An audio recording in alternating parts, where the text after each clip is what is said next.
Uh, I'm Caleb. This is the show, and this is Christian. Hello. Yeah. Shoot, man. So what's been going on? Oh man, what are you up to? Well, besides working awesome gigs at St. Cecilia's, we have been doing pretty good with kind of the building kind of phase that I've been trying to do musically, and putting out the next album in probably early spring. So I'm going to be recording vocal takes with all the skeletons that are completed already. Dope. Over a break here. Dope. Finally some time to slow down. Oh, I know. Yeah. I mean, that's mostly why this podcast is even happening right now. Is because it seems like, okay, so Sam and I were talking about this earlier. Like, she's like, it seems like nobody wants to do any more work for the rest of the year. And I was like, I think that's pretty indicative of the year that we just had. Yes, we're about capped out. We need some time to regroup here. Yeah. Pull that in a little closer to you. Yeah. Nice. Yeah, so tell me about the music stuff. What's the name of the project? You said this is the third album? Yes, okay. Absolutely. So this is going to be the third album, and it's kind of a follow-up to the last record as far as conceptually, because the last one was called, the project is called Crooked Spires, by the way. Let me start by saying that. Crooked Spires. Yes. Cool. So the album we released post-pandemic that we wrote during the pandemic was called Stroke of Havoc, and the new record is called Law of Averages. So it's kind of thematically a little bit of a continuation, same group as far as the original structure, besides like new bassist, which definitely shaped the sound a lot, but still trio in its original sense. Dope. Mm-hmm. Cool. How much of the process are you involved in? What part of the trio are you? Your guitar, right? Yes. So main songwriter and kind of founder, originally with another drummer who kind of shaped a lot of the direction. And then when he decided to kind of go a different direction and focus on some other things, I was considering ending it, but I was I don't feel like I was quite ready with this project to end it quite yet. So I ended up finding some fill-ins for the time that became full-time drummer for a year, and then now we have another one that we're going to be starting with since he's focusing on his main project now. Dope. So yeah, but I do the songwriting and then the mixing, and I don't do mastering on my own. I do hand that off to somebody else. I try not to get too much in the weeds with it, but I do like to produce my own albums, and I was able to track this one and the last one at Third Coast, mostly with the exception of 2 songs, which we did at my friend Jackie's place, The Stooge. But it was great to be able to track on the SSL and have that space and the mic cabinet, and a lot of fun. So I'm looking forward to kind of tying that all up. Yeah, that's dope. Let's take a break for 2 seconds because I'd want to put my anxiety to rest.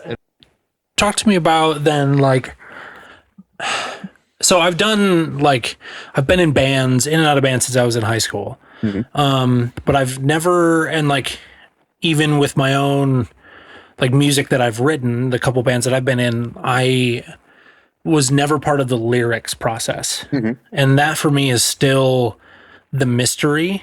Mm-hmm. And I've done little bits of little introductory kind of ways to get the ideas flowing or something, where maybe you're just babble talking like a baby a little bit, stream of consciousness, or just exactly. Mm-hmm. But is that it?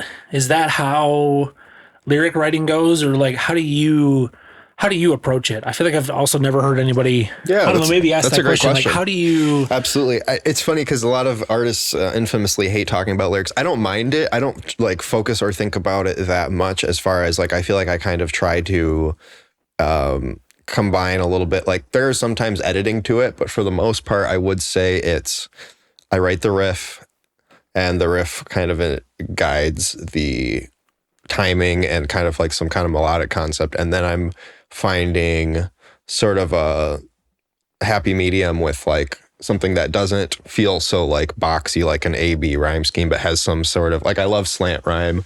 It's one of my favorite poetic devices where something doesn't quite exactly, it's not like a, like famously Eminem said, orange and door hinge. That's like classic slant rhyme. Okay. So it's not like a direct, nursery rhyme kind of sounding. But then I also don't try to focus too much on like, besides a verse chorus structure, I don't try to think about it too much. It's kind of like, I was very influenced by the beatnik era poets. That was like, amphetamine fueled kind of a stream of consciousness, really. And growing up, my dad led a book club on this book called The Artist's Way by Julia Cameron. That is a lot of exercises, stream of consciousness writing on a daily practice kind of level, which I feel like is good, because I think the biggest thing with lyrics that people don't think about is that and Joni Mitchell was kind of talking about how her theory is that writer's block doesn't exist. It's that people are just afraid to say things because it's like, how you feel, like you just have to. Yeah. So I feel like a lot of the times it's a sense of just letting something be born and dance a little bit before you kill it. Like maybe you're not going to use it, but like allow it to be something, whether it's going to be trashed or whatever. Don't even think about that. Just kind of see what vibes.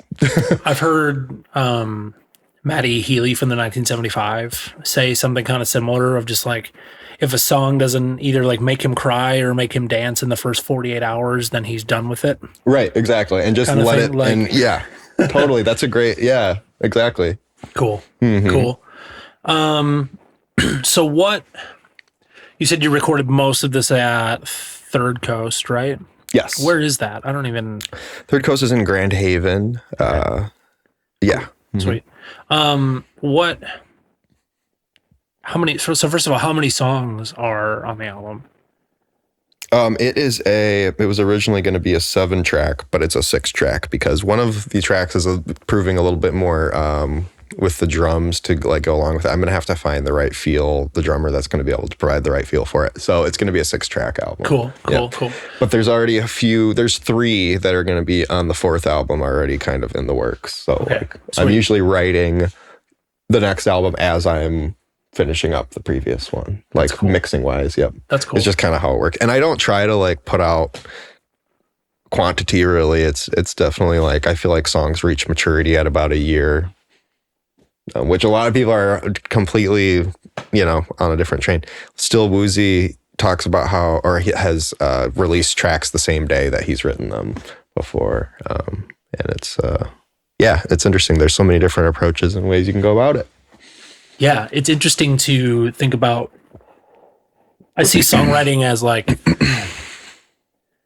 the next kind of like challenge for me in like, so there's a couple songs out there from my band, The Automatic, and then there's like a whole EP of this band, Valley Girl, that I was involved in. Again, not the lyrics, but like we did it all in my friend Riley's basement. Nice. Much like this, kind of just like at his desk, hunkered down for like the entire summer. I think we started in late May and all the way to November. Valley Girl, is that name a reference to the Frank Zappa song? I think so. It's that, or it's there's a movie reference too, I think. Oh, cool. Somehow.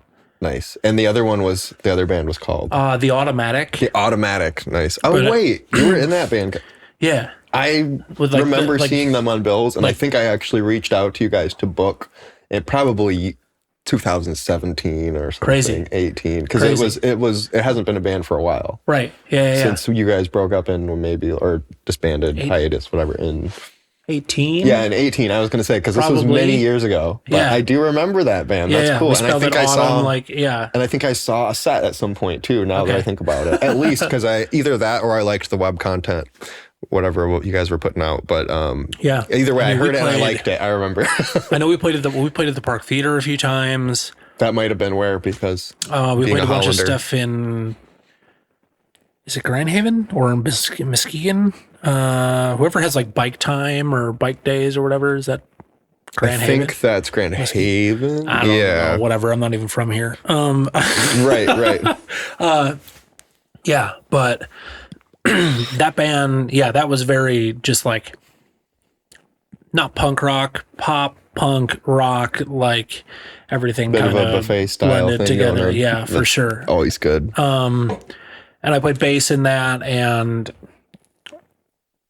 I've always personally had an ear for like take something and then fill in the holes, or just, you know, like what does it need to just kind of have that final little like pop, a little push. Ear candy is my shit. Yes, absolutely. Moments, creating those little. Exactly. Yes. I'm a sucker for a part that you only hear one time in a song, or that you may never hear until the fifth time you listen to it, right? And it's just like... I love that that's a continuation of what, the conversation I was just having with AJ, because he's been listening to Bobbing every day. He was like, I love that record too. And in the session breakdown that my friend and I were watching, they were talking about how silly it is that there's so many superfluous layers that just contribute this thing at this one point, but it's so cool, like the fact that every sound has a story in what they do. It's driving to something, right? Like, and they're like, we realize not everyone's gonna have the resources to be able to do this, but you can do, I mean, even with like a microphone and a simple sampler, you can do a lot. Like, was their whole point, like just start messing around, you know. There's a track on the first 1975 record, to mention them again, that it sounds like a shaker, and it's just a lighter flick that then they just like chopped up, but it's like a very tight shaker sounding rhythm, and it's literally just a click of a lighter. Yes, I love that. Like, it adds it, and it's taking up a particular, that timbre is unique. It's cool. It's something that is definitely there was a track on that record where it was a dog panting that created the shaker sound. It was like a little pug going. That's dope. Yeah. Have you ever heard of the band Odessa? Or yes. EDM. That kind of. They have a side project with another DJ dude called Bronson, and they have a song called Heart Attack, and all of the percussion sounds in the track, except for like there's obviously like EDM kick, right? But everything else is mouth sounds. Oh, that's great. Like, but with effects and but still produced being in effect, and so it's this huge drum beat. That's amazing. This huge dance beat and this killer bass line, and it's all just like, I love that. I grew up. I feel like I overwatched like Reggie Watts and Beardy Man and all those kind of like savant beatbox type of people that were like, Reggie Watts is a cool one. I was hearing on NPR, he was on an NPR thing talking about how he grew up overseas because his father was in the Air Force. And so he ended up just being this weird kind of amalgamation of languages by the time they settled in like Minnesota or Montana or something. And he's just this weird, like big Afro, like very character filled with knowing all these languages. And people were like, where did this guy come from? But for those of you listening and not watching the video, I didn't make any sounds the whole time he was talking about that, but like the look on my face to just think about, Reggie Watts. What a character. Wow. Okay. Yes. So that makes a lot of things make sense, but that's right. Cool. But it was cool to hear that little story. Hi, welcome to the podcast where we just talk about people we like. That's true. Yes. Shout out to. That's great. So 6 songs, it's a trio. You showed me that song that you showed me before we started. Was that one of the that is actually that's a different project. Yes. Okay, cool. Okay. Absolutely. Is the music of Odd Spires? Crooked Spires. Crooked Spires? I'll get there, dude. Our friend's band name is Odd Space though, so that's okay. Yeah.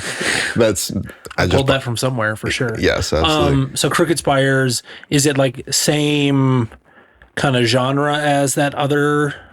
It's quite a bit different. Okay. The Crooked Spires is definitely kind of spanning some territory for sure, but the kind of term we settled on was psych rock with soul. So the instrumentation is pretty straightforward, and it definitely has like a 90s kind of approach in certain ways as far as like an alt rock trio. So we do use a lot of overdrive, distortion, textures, but there's the other side of the music, which is a little bit more kind of like ethereal, kind of ambient, using more of the reverb and kind of synthier pedals that I use to kind of create texture and space and some like ethereal respite, as it were. So when you say all of that, my mind starts pulling names like Soundgarden, the Smashing Pumpkins, Pearl Jam, maybe Nirvana. Absolutely. Yeah, that kind of. Yes. Okay. Cool. Definitely. But then with the softer songs, it's a bit more folk. But I also, am a huge fan of Jeff Buckley. Okay. White Denim, Unknown Mortal Orchestra. Oh yeah, dude. Yeah, cool. A lot of those kind of sounds. Cool. Cool. So sometimes tending towards lo-fi, but yeah, emphasis on songwriting, and I love a good hook. Yeah. Oh yeah. I was talking about this, my first episode of this, I did like my favorite episode or my favorite music of 2023, my favorite albums. Mm-hmm. And my top 3 were a tie, and all of them are just like pop records with nothing but like hook after hook after hook. Yes. Dude, it just doesn't stop the whole record. And to have 3 of those in a year, I feel a little bit like a little spoiled, because I feel like we haven't had pop records like that. Yes, absolutely. Like for a minute, where it just was to like be able to do that back to back is definitely like something. And different artists, but it all came out this year. It just is. And what records are these? A Beautiful Blur by Laney. Okay. Sunday at Foxwoods by Boys Like Girls. Nice. And what is it? The Death of a Midwest. No, the Rise and Fall of a Midwest Princess by Chappelle Roan. Wow. I'm not familiar. Chapel. I would love to check these out. I don't even know, dude. But just, like as poppy as it gets. Wait, the band Chapel? No, it's. I don't know how you say her name, but it's Chappell. Chappelle. Yeah, probably Chappelle. But Siri says it Chapel. Right. But then her last name is Roan, Roan. Siri probably needs to have a whole like subset of code written just for like those like idiomatic things. Siri, go home. Not the robots taking over on set. Hey Siri, stop.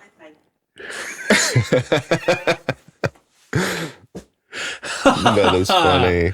That seems technology moment. That seems like a good spot for a break. Yes. We'll be back.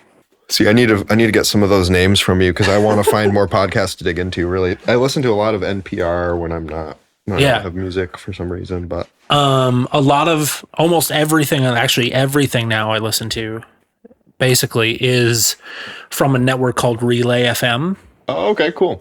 And they have a lot of shows, and there's a lot of like host crossover, which is kind of cool too. Nice. And like basically everybody on the network is friends with each other. Mm-hmm. So there's lots of like, the longer you listen, there's little jokes that happen across shows even, which I find really cool. Like kind of between callback kind of thing going on. Yeah. But also, hey, welcome back, by the way. This is the show. Welcome. Relay is it's very tech focused, but the guys that run it are trying to kind of like break it out of that a little bit. So, but also just kind of stay, I don't know, relevant, I guess. But some of my favorite shows are the Accidental Tech podcast. And it's 3 guys. A lot of what I listen to is about Apple tech stuff, but just tech in general. But they, on the Accidental Tech podcast, they go into like deep stuff about like the process that Taiwan Semiconductor, TSMC, they're the people that make the chips for Apple. The impact for the iPhone. They make the chips for the iPhone and for the Mac. And they're the ones that do that. And so like these guys talk about the like technical stuff, the rumors of just like there's this process that TSMC is messing with, and it's how Apple ended up doing the M3 and how they like packaged these like stuff that for the first couple years of listening to was way over my head. But the more I've listened and to all of these shows, it kind of just like your knowledge grows a little bit, right? And it just is, it's something I'm interested in, because I find Apple's technology really fascinating, and I use it for so much of my work. And so I don't know, just to have a deeper understanding. a very deep understanding of it. Sometimes that helps me out in troubleshooting or understanding why something may be happening. Because you understand how those pieces of hardware are interacting with the software. Right. Or like yesterday I was doing editing. I have this M2 MacBook Air over here, and I was like editing in DaVinci Resolve, and I had music open, and I had 4 Safari windows open, and it was starting to like tax the process to lag a little bit, and like video was starting to get choppy, and I'm like, what's going on? And I look and I realize that I had all this stuff open, and it's just like open up Task Manager, right, and quit some stuff. But like the fact that it's not like what makes that machine so powerful isn't just voodoo to me. I understand how truly crazy it is to be using Apple Silicon stuff in our phones and our Macs and our iPads, because what they're doing inside of these little tiny packages, it's remarkable. Might as well be voodoo, because it's just they're getting smaller and smaller. Yeah. This latest process, the M3 chips are on a 3 nanometer process. That means every single resistor in that chip is 3 nanometers apart from the one next to it. Ding, ding, ding, ding, ding, ding, ding, ding. Just mind-blowing levels of... And they're going to go smaller than that. Absolutely. Yeah, there was a client I had whose son is in tech center or whatever, doing an IT path, and was talking about how the size has gotten so small that there's quantum entanglement that they have to deal with or something, where like the current can short because, and I might not be using the correct terminology here, but like there can be errors happening within the circuit because it's so small that it's literally like not even on a solid point in that, like, right. Yeah. Like there's literally so little room between the 2 points. Yes, exactly. Right. At a quantum level. Yes. Yeah. Yeah. Holy cow. It's mind blowing. I know, it's insane. But yeah, so Accidental Tech Podcast, I listen to one called Connected. That's another just like 3 dudes doing a tech show. This sounds really weird, and I don't know, whatever, but like it, to me, the golden age of podcasting was like 2008, just 3 dudes talking about something. That was, and some of these shows I listen to are still that. 2 of those shows I listen to are still that. Just like 3 dudes talking about tech, like, and having their personalities come out about it. Absolutely. And it used to be someone that had to make it through the, like, you know, the scope of a public radio company, but now it's like people that are just talking about stuff. It's great that there's that sort of open. Yeah. Accidental Tech Podcast is 2 of these guys are developers that do like app stuff full time. The one guy makes the podcast app that I listen to, or that I use to listen to podcasts. It's called Overcast. Oh, cool. And the third guy used to work for Ars Technica, like wrote for them for a long time. Nice. So have you looked into coding or pursuing kind of learning it on your own? I've messed with coding like on and off my whole life pretty much. Right. Obviously signal chain management and processing, all of that is kind of, there's similar aspects for sure. But I did I kind of delved into that for a bit and was maybe interested in pursuing a career path for a little bit because I had a friend that does coding. He was doing the ACT database, the new ACT database for like the United States. Interesting. That's the project he was doing. And he was untrained, never went to school, but he was training all of the team. And they were just like, how do you know so much? Like, he's like, let me Google that for you. Right. Well, yeah, that, and he was just a natural, his mind some people works it just in that. is, exactly. It's. Yep. And I was able to understand some of the basic things like, you know, the 4 main operators. You have like if, and, then, or, and you kind of are just linking simple commands. Yeah. Oh, should have silenced my phone. You're fine. Don't worry about it. This is an actual like real life. Here we are. Right. Yeah, man. I'll write some shows down for you. But then some of them are just please. Like and straight up goofy. Too, there's like tech stuff, the records. But then there's like goofy stuff, and that's kind of where I'm like coming from with this. I like one it. show, my Tech favorite podcast of all time is a show called Roderick on the Line. John Roderick is this guy who was in he was in a band called the Western State Hurricanes, early 2000s, like came up next to Death Cab for Cutie. Oh, wow. Kind of that, like, from Seattle as well, like That's from that fantastic. scene. So he was in a band called the Western State Hurricanes, and then the Long Winters. And do you remember the Presidents of the United States of America? Moving to the country, gonna eat me a lot of peaches. Yes. That band. Yeah, he was the bass player in that band. It's him, and then this guy, Merlin Mann, who was in the early days of the internet and the early .com days. He did a whole bunch of stuff, but he was a motivational speaker and a very big proponent of this idea called get things done. And he had a website called 47 Folders. 47 Folders? 42? I don't remember. But he basically like Google hired him at one point, and Apple hired him at one point, and companies would hire him to come in and analyze teams and be like, this is where your shortcomings are. Like, and you're not going to like me, but you need to stop this one person needs to stop emailing these 4 people so much. Are you because talking about this is Tech Lead? Kinda, I guess. It was this, I think he was Chinese, but he worked for all 3 of those companies, but it was very coding oriented, so probably not the same. Actually. No, but yeah. But it reminded me of that because he was hired by all those companies and would come in and manage the development teams. But anyway, not to go but it was more like Merlin would come in for like 2 days, and everybody'd sit in a conference room and he'd talk about like, here's why your email is actually really terrible, and here's how you can improve this exactly workflow kind of stuff. But he is also just like, he is this really eclectic person, and he's so smart, and just someone that I like. The more I've listened to Merlin and the more I've listened to John Roderick, the more I want to be like them. They're just 2 of those people that through these stories. So their show, Roderick on the Line, and they've been best friends for 20 plus years. Merlin toured with Roderick for a while, did their first, convinced John Roderick, like, your band needs a website. Like that long ago, and built their first website for him. And so they've just been friends.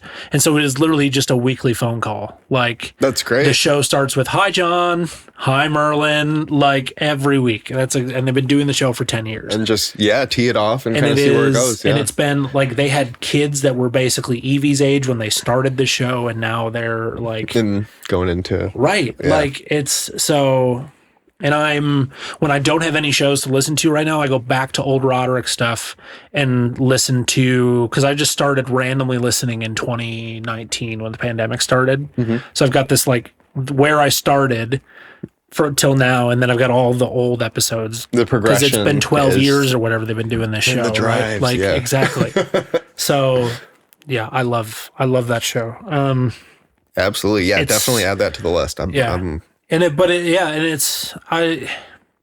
It's nothing like remarkable. It's nothing crazy, but there's just like, it's 2 guys that have been through a lot in their life, and also, especially with Roderick, like along a similar path musically, or just like within the same world, right? He's had a lot of success. But yeah, just really great shows. Yeah, that's awesome. Definitely sounds worth checking out. I'd like to look into that. What I had a question. I have one more like question about your band and this album that I wanted to ask. Oh, cool. What okay, so 6 songs. Right, 6 songs. It's the 3 of you. How, I guess I got a couple more questions. How do you go about, because I know how I've done it with bands that I've been in, or the way it's been brought to me, but like, how do you, especially when you're approaching recording stuff that hasn't been maybe like fully written yet, how do you approach that with the other 2 guys? Are you all there in the studio all the time, or is it like, oh no, we definitely are you rehearsing we're rehearsed for at least 6 months to 8 months typically on the songs before we ever attempt to record them, I'd say. Interesting. Which is longer than a lot of people would take, most definitely. But that's just kind of the pace that we do. So do you, because that's very different. Well, not very different. I guess I've kind of come from both sides of it. I find that I prefer the other method of like, so like with the automatic, that was how we did everything because we were paying for studio time, right? We did everything at we did one song at Pete's place, friend of the show, Pete Fox. Oh yeah, absolutely. At the Stonehouse. We were just talking about the Stonehouse record that he did for Under the Sun, because I was talking to AJ about how seeing Under the Sun is one of the first things that I was like, I want to do that. Like, yeah. I remember sitting in that room with him while we mixed that stuff. Oh, that's cool. Nice. Peter. Yeah, he moved out to good old Los Angeles. Or no, he's in Oregon, I thought. Portland. Yeah. Right? I thought it was Oregon, yeah. Yeah. I lived in Oregon, and they would always say that you don't say Oregon if you're from Oregon. It's kind of funny. We don't call it that.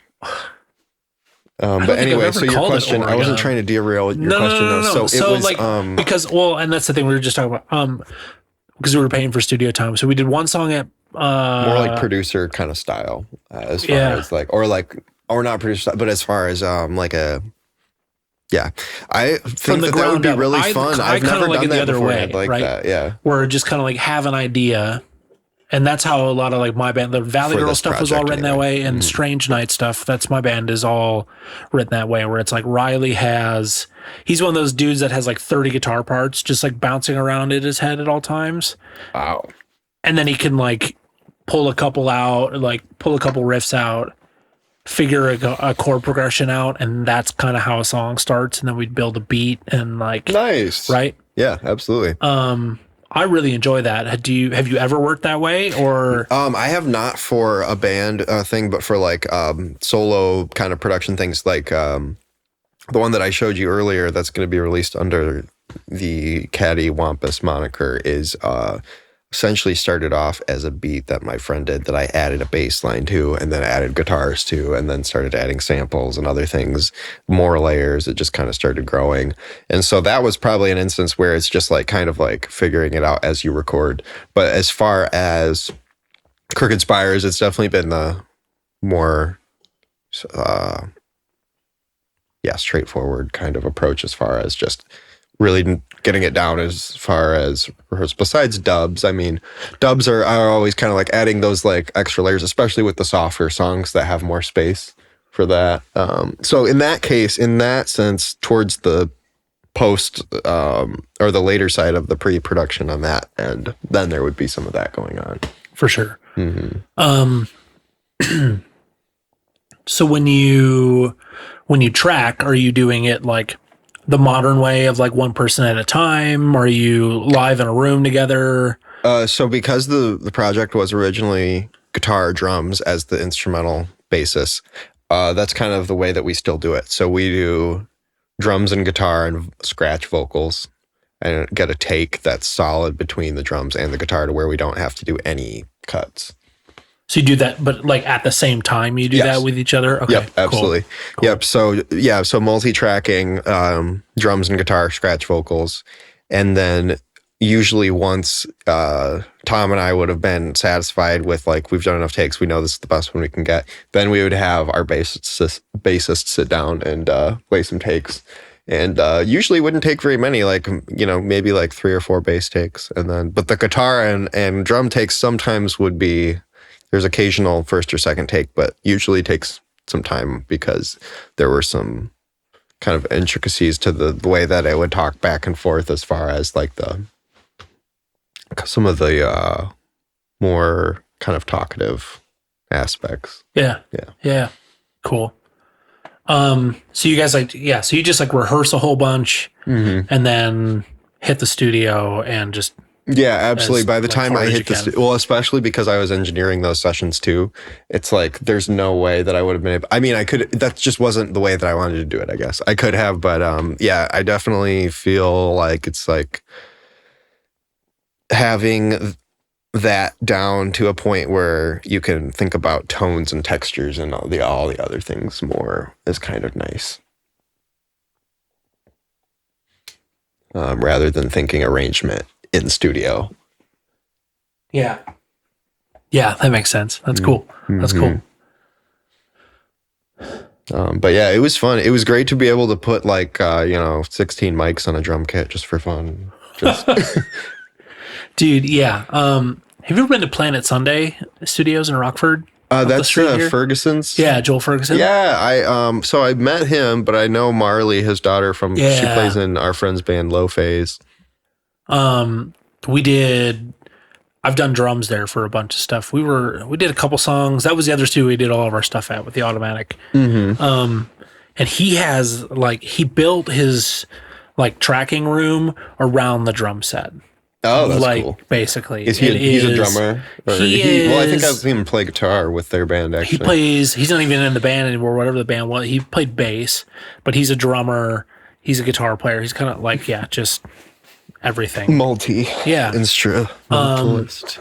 And he's got that room dialed in. Those drums sound great, and the best part about it is that he's got the drums down into a point that you can do basically any style on it, and he'll deliver just raw takes or do basic editing for you, or all the way to kind of full process project, right? Yeah, and his but you can do everything in his studio and it'll sound great. But drums specifically, if I know that I just want to run in somewhere and do it, track some stuff and get out, Joel's my go-to guy. Absolutely. He's got this tracking studio all the way. Yeah. And him and his buddy built this production good too. Yeah. Built this custom shield for in between the hi-hat and the snare so that there's no mic bleed between the hi-hat mic and the snare mic. It's this big weird plexiglass thing that hangs off the hi-hat. Absolutely. stand. Anything like that can reduce, your workload later. Yeah. You're just capturing it good from the source. Yeah. When I was visiting Glenn Brown's studio, he did the last two Billy Strings Grammy wins and has done some other stuff as well. But he was talking about rejection as far as understanding mic rejection is a big part of how he, especially for drum kit, obviously. And it was, interesting because that area, the way that it's going to, it's the not mic, the way that it's not picking something up is just as important as what it is. Yeah. And understanding those relationships and pairing those in allowed him to get these tones that he would be yes, I don't need to EQ this. Check it out. Which is kind of the, when I watched Mix with the Masters, there was some cool Al Schmidt, who's the Capitol Records guy that did Duke Ellington and all that. They didn't have obviously an EQ on every channel or necessarily as much, control over that way. So it was all mic placement. 3-band EQ. Yes, exactly. Exactly. Very limited or, not on every channel, not on every, Yeah, it was only the first 4 channels had. Yes. Yeah. Yeah, exactly. Yeah. And so, it's fascinating and, really a fun part of the art side of it. Yeah. For sure. Because there are so many different wacky things you can do. Yeah. What's your favorite song of these 6, or maybe one you're most excited about, or I would say or is there one that stands out because you really just the process of recording it, or? Yeah, that's a good question. I think listening to the bass takes that Aiden just laid down on this song called Project Therapy, which is kind of a bit rootsy, a bit alt rock kind of anthem kind of thing, really excites me to the point that I'm really excited to lay down vocal takes. So that's one that I'm really happy with, and definitely going to be, having a fun time mixing. And then there's one called Slip Up that is going to feature Via Mardeau, is her new moniker, Olivia Mainville originally, who's a friend of mine who I just got to see, who just got done touring with Roger Waters of Pink Floyd as a theremin player, which she started doing during the pandemic. Ooh, nice. Wait, what's her name? Olivia Mainville is her legal name, but her artist name is Via Mardeau. No? Does she have an Instagram or something? Yes, I think I follow her. Yes, absolutely. Yeah. So we just caught her show the other night at Scheme, and it was great. It was wonderful to see them all again. And Adam Schreiber is part of that family that I told you about that I got to do Theater Bazaar Orchestra with all those ribbon mics, the old AEA, those legacy mics, which was really fun. So they're a cool bunch.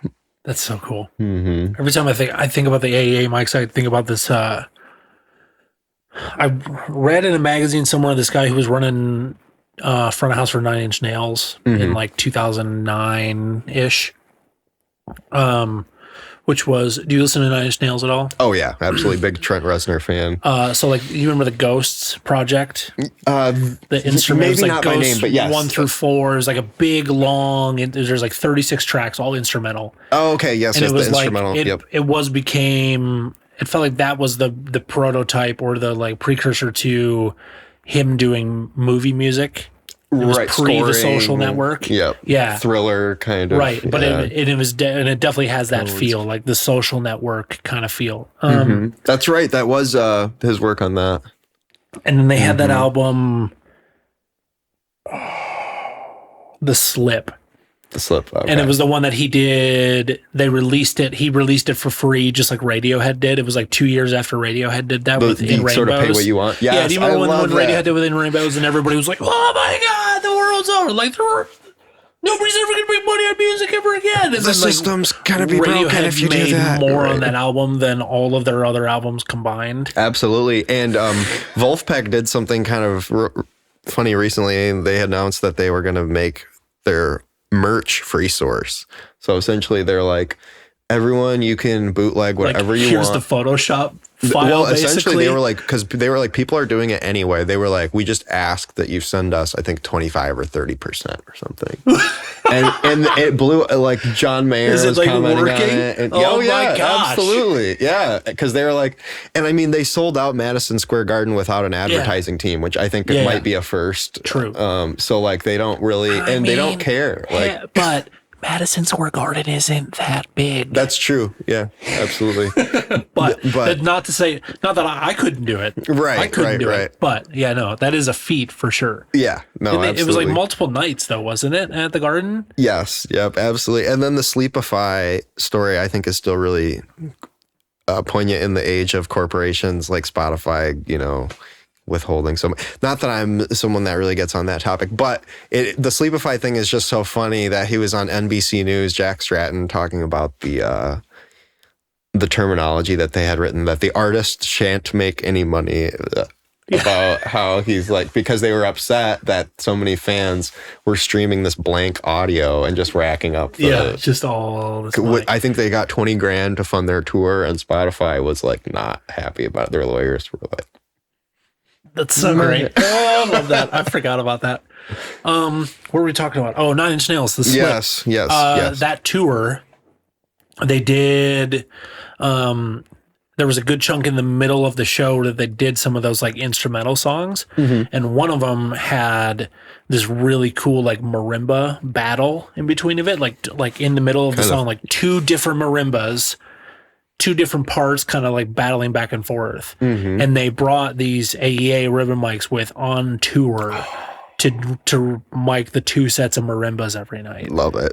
And the guy, he was like, I had to have those things redone every other week. The mics, yeah. He's like, no matter how fucking gentle we were, no matter they just like, they're so delicate. Yeah, just like, yeah, and it's not easy to replace ribbons for sure. Yeah, but also Trent Reznor just runs around the stage like a madman. Like, right, they're at high risk. I saw them in Detroit at the whatever the stadium is where the Pistons play. And he has a dude whose job is to, like, Trent has two different microphones and they each have like 125 foot XLR on them. And this dude just like is down on the floor from the stage and he's just got a mic cable in each hand. And as soon as Trent just like drops one, he's like pulling it back. Wow. And then has like another mic stand next to him with the next mic ready to go that he just like pops up on stage and grabs ready it. And to go. Yeah, or another stagehand will run out and give him the stand back or something. And he's just like yanking this cable back, dude. Like stage tactics. Yeah. That's great. Trent's like, I'm going to get rid of my fucking microphone whenever I want to. And you motherfuckers, I got to make sure it's back right here when I turn around 5 seconds later. What do I pay you for? Yeah, exactly. No, it's funny. That's so great. I think it's another spot for a good break. Yes. Another good spot for a break. We're a podcast. They're a task. Doing a podcast. And I don't have my bell. So here we are. We'll take a break. Well, hey, welcome back. I realized that I didn't really intro Christian because that's not what this show is about, but I should do that anyways. No worries. Christian and I work together. We're friends. We work together occasionally. He's best friends with one of my coworkers. Hi, AJ, friend of the show, AJ. And shout out. we do shows together at the St. Cecilia Music Center downtown here in Grand Rapids. St. Cecilia puts on a folk jazz series, I guess is mostly what it is, right? Folk and jazz. Definitely. There's a good breadth of there's some rock in there too, for sure. A little bit of rock in there bluegrass. for sure. Yeah, bluegrass for sure. The hall itself is not built for really amplified music. The style of shows. No, it is the St. Cecilia Music Society was built. This is the 140th season at St. Cecilia. And it was definitely built for symphonic and for voice.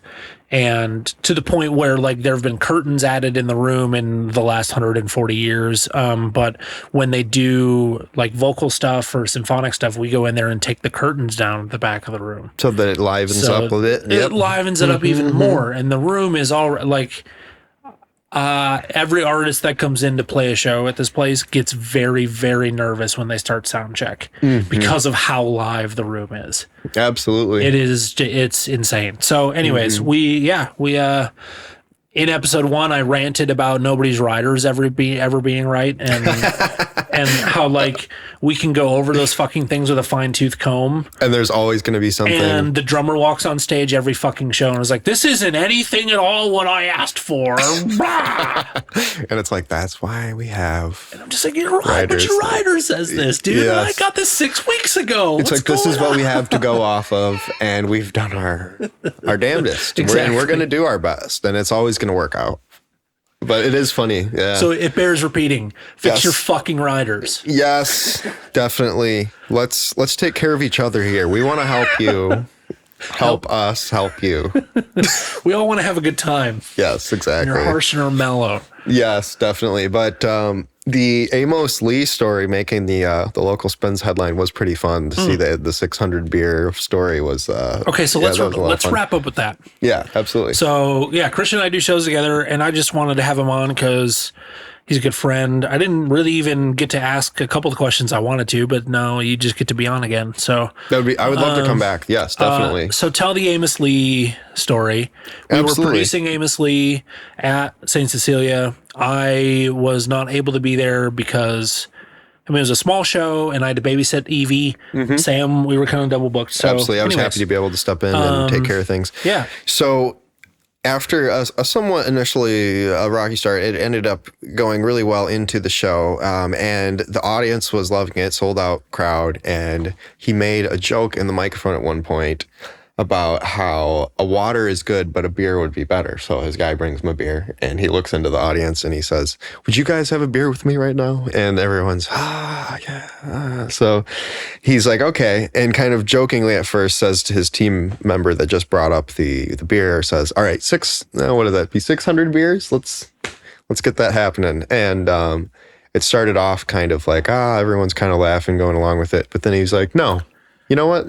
No, I mean it.